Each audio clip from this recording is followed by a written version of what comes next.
খবৰ সকলোৰে আশা কৰো সকলো ভালে আছে আজি আৰু এটা হেলদি ফুড ৰেচিপি আপোনালোকৰ মাজলৈ লৈ আহিছো গতিকে ভিডিওটো স্কিপ নকৰাকৈ প্ৰথমৰ পৰা শেষলৈকে চাব আৰু যদি আপোনালোক মোৰ চেনেলটো নতুন তেতিয়া হলে প্লিজ মোৰ চেনেলটো লাইক শেয়াৰ আৰু সাবস্ক্ৰাইব কৰি কাষতে থকা বেল আইকনটো প্ৰেছ কৰি অল কৰি দিব যাতে মোৰ আহিবলগীয়া ভিডিওসমূহৰ নটিফিকেশন আপোনালোকে প্ৰথমতে পায় গতিকে বলকছো আমি ৰেচিপিটো বনাবলৈ আৰম্ভ কৰো আহক ৰেচিপিটোত ব্যৱহাৰ কৰিবলগীয়া গোটেইখিনি ইনগ্ৰেডিয়েন্টছ মই এনেকৈ লৈ লৈছো ইয়া এইখিনি মোৰ গোটেইখিনি প্ৰয়োজন হ'ব ৰেচিপিটোৰ বাবে ইফালে মই সৰু কাপেৰে একাপ বগা তিল ধুনীয়াকৈ ধুই ৰ'দত শুকুৱাই লৈছিলো এইখিনি এতিয়া মই এখন তাৱা গৰম কৰি ধুনীয়াকৈ ভাজি লৈছো মই এইখিনি লাইট ব্ৰাউন হোৱালৈকে ভাজিম গেছটো সেইভাবে সিম কৰি লৈছো ইয়া ফালে মই কেইডোখৰমান মাছ লৈছো ফ্ৰেছ আপোনালোকে সৰু মাছ ল'ব পাৰে এডোখৰ ডাঙৰ আদা এনেকৈ কাটি লৈছো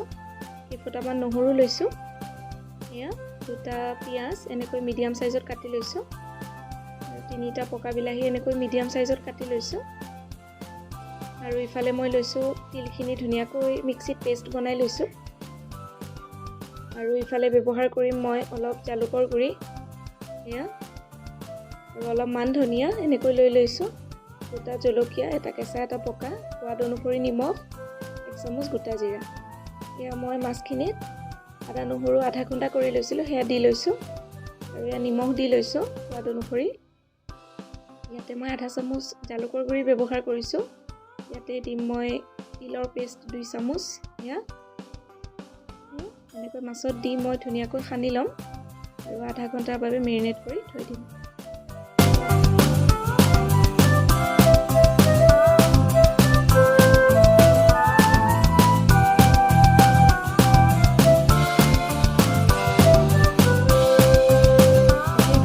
ধুনীয়াকৈ জ্বলাই কেৰাহীখন গৰম কৰি লৈছো ইয়াতে মই 1 চামুচ গোটা জিৰা দি দিছো এনেকৈ জিৰাখিনি মই অকণমান ভাজি লম ভালকৈ যাতে ফুটি আহে তাৰ প্ৰতি লক্ষ্য ৰাখিম ইয়াতে মই পিয়াজখিনি দি দিলো মই পিয়াজখিনি জিৰাখিনি ধুনীয়াকৈ ভাজি লম গেছটো সিম কৰি লম কাৰণ মই ইয়াতে তেল ব্যৱহাৰ কৰা নাই সেইবাবে এনেকৈ লাইট ব্ৰাউন হোৱালৈকে পিয়াজখিনি ভাজিম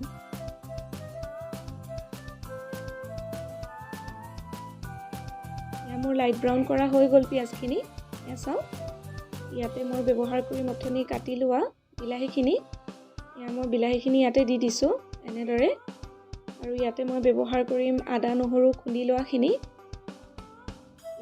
মই দি দিছো ইয়াতে মই আদা নহৰু পেষ্ট বনাই লোৱা নাই কাৰণ বইল আঞ্জাত আদা নহৰু পেষ্ট দিলে খাবলৈ বেয়া লাগে এনেকৈ বেছি সোৱাদ আহে গতিকে এনেকৈ দিলো ইয়াতে মই ব্যৱহাৰ কৰিছো দুটা জলকীয়া এনেকৈ দি দিছো আধা ফালা কৰি আৰু ইয়াতে মই ব্যৱহাৰ কৰিম জালুকৰ গুৰিখিনি আপোনালোকে জ্বলা বেছিকৈ ভাল পালে বেছিকৈ দিব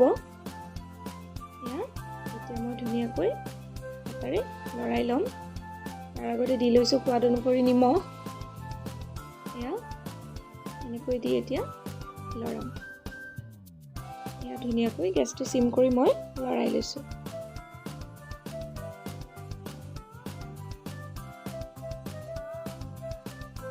মোৰ লৰোৱা হৈ গ'ল এতিয়া মই ইয়াতে মেৰিনেট কৰি থোৱা মাছখিনি দি দিম আপোনালোকৰ যদি বেছি সোনকালে আঞ্জাখন লাগে তেতিয়াহ'লে আপোনালোকে সানি পেলাই লগতে মাছখিনি দিব পাৰে মেৰিনেট কৰি নথলেও হ'ব এনেকৈ দি আকৌ হাতেৰে লৰাই ল'ম এনেকৈ লৰাই লৈছো হাতেৰে লাহে লাহে লৰাব নহলে মাছখিনি ভাঙি যাব পাৰে ইয়াতে মই দিম পেষ্ট কৰি থোৱা তিলখিনি কাৰণ মই তিলখিনি দি ভালকৈ এবাৰ ভাজিম কাৰণ তিলৰ পৰা অকণমান তেল ওলাই সেইবাবে চাও ধুনীয়াকৈ ভাজি লৈছো গেছটো সিম কৰিয়ে ৰাখিব নহলে ধৰি যাব ধুনীয়াকৈ এনেকৈ ভাজি লৈছো এতিয়া মই 5-6 মিনিটৰ বাবে ঢাকনিৰে আকৌ আঞ্জাখিনি ঢাকি দিম ঢাকি দিলো ইফালে গেছটো মই সিম কৰি লৈছো মোৰ 5-6 মিনিট হৈ গ'ল এনেকৈ আকৌ দাঙি লক্ষ্য কৰিছোঁ চাওক বিলাহীৰ ৰস ওলাই আহিছে। এতিয়া মই আকৌ এবাৰ লাহে লাহে ভাজি ল'ম। এয়া এনেকৈ হাতাখন লাহে লাহে লৰাব। ইয়াতে মই এতিয়া ব্যৱহাৰ কৰিম অলপমান কুহুমীয়া গৰম পানী। এয়া মই উতলা পানী দিয়া নাই, এনেকৈ দি লৈছোঁ। মাছৰ বইল আঞ্জা বেছি পনীয়া হ'লে বেয়া লাগে, সেইবাবে মই পানী কমকৈ ব্যৱহাৰ কৰিছোঁ। অলপ গ্ৰেভি টাইপত হ'লে সোৱাদ বেছিকৈ আহে। এয়া এনেকৈ দি ধুনীয়াকৈ লৰাই লৈছোঁ।